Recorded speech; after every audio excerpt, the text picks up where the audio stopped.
Atlas Saws is a collaboration of 3 different businesses. A new piece of kit at the moment is the Hammbreaker. It's a low-speed shredder. So the machine itself is waste minimisation. If we've got 300 tonnes at a site, we can bring our machine to your site and we can reduce that waste down to a quarter of it. We can minimise trucks being on the road and everything that's associated with that. To shrink a load of tyres from 4 trucks down to 1 truck is certainly a cost saving, but we're also not taking it to tip and paying high fees.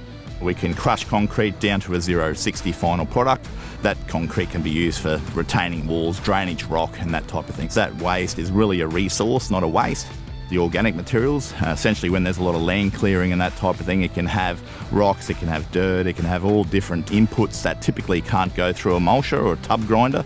We can then take those materials and can be used for the humification process that we do. Your trees, your green waste, your weeds, providing a mulched material for enriched soil. Fitted above the conveyor is a sprayer bar capable of dust suppression, and we can also, when we are doing organic soil building, we can actually introduce the microbes through those sprays as well. So have that material breaking down as quick as possible and getting those nutrients back into the ground and into the earth where it's needed.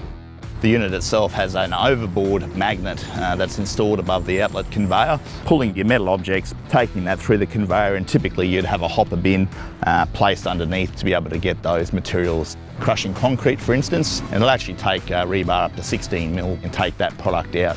It is a tracked machine, it is remote controlled, so it can get into areas that are confined with space.